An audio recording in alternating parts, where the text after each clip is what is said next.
Well, hello, I'm back to you. And I am continuing this journey on transformation and emerging. You know, God has such a way of looking out for us. I started this video earlier and had a few little hiccups and thought it was recorded live. And when I got finished, I'm like, oh, it didn't even go live. So I guess I have another opportunity to get it right. So, you know, with this little operation here, you know, it's a work of faith. It's a work of allowing the Spirit of God to work and use me for His purposes.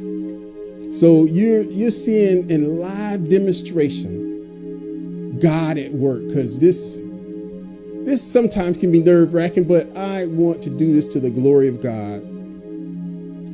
So today I want to talk to you about transformation. And transformation, I've talked to you about it in reference to challenges last time I was on.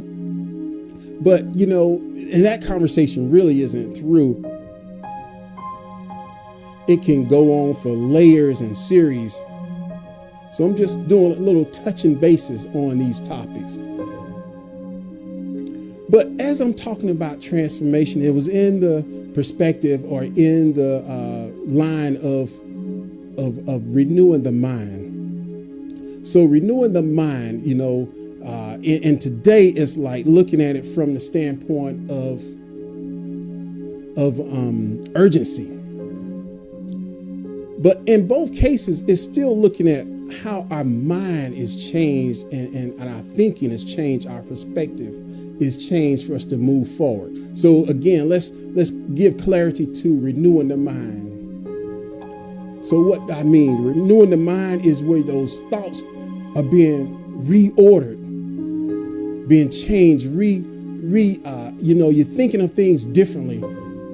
And you also are taking out the old thinking, removing a default mindset that's not working for you. A pattern of thinking that needs to be reconstructed.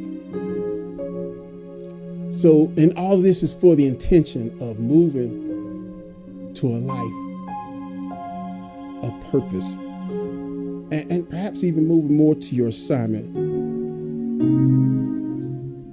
So, as I look at this passage, or I look at this portion in Daniel,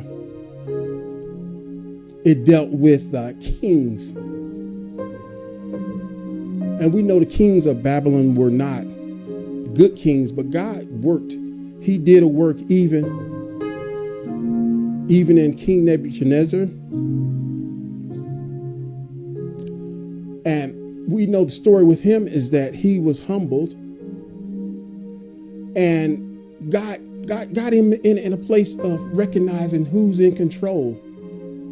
But that's not my story today. My story today is the next king that came on the scene. And the interesting thing is that king knew about the ordeal that King Nebuchadnezzar had with the Almighty. But he, I guess for whatever reason, he thought he could ignore that.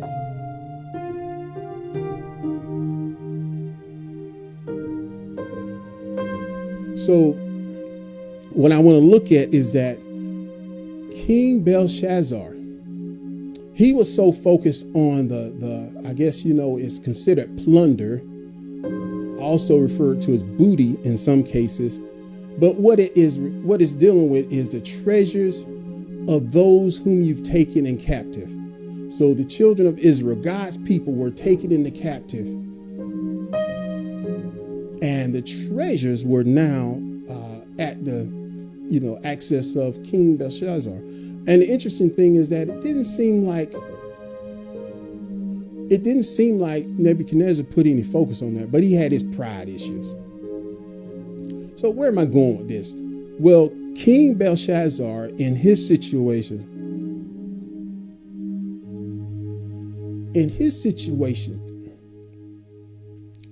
he decides that he's going to party. He's going to have fun. He's going to focus on, you know, what is his possession, you know, with his peeps or his people. And long story short is that he had this mysterious situation occur where he see the writing on the wall. And with this writing on the wall, with nobody is going to jack anybody up to where they're going to be like, what in the world is going on? So dude knees were shaking and he was like, oh, what's going on? I need some answers. Somebody please explain. So long story short, Daniel gives him the answers. And what I really want to focus on is that the matter became urgent. There was a different perspective. There was a different focus. He was removed from distractions to now focusing on needing an answer to a situation in front of him. Well, in our lives, we might have a place where we receive this insight that now begins to help us see how urgent we need to be about pursuing what's important in life. Now, we don't want to wait till we get to the hour in life where it's too late. You know, we don't want to keep putting off. We want to keep being distracted. We don't want to keep being wooed away by the world that we are not focusing on what is critical, what is important. So what I leave with you today is be a person of focus. Understand that, you know, urgency brings focus. It brings clarity. It brings the sense of what needs your attention. Not everything in life needs your attention. Knowing how to say no to certain things. Understanding that discipline now has a focus. Procrastination no longer exists. And also looking at how these things that you do is taking you somewhere important in life. You are moving towards assignment. So that's the other critical factor here. So I want to just leave with you how important it is to take in consideration what is critically necessary in this life. What is the critical things to give attention to? Till next time, stay the course, stay focused, and we will link up again in Emerge to Your Purpose, Your Assignment.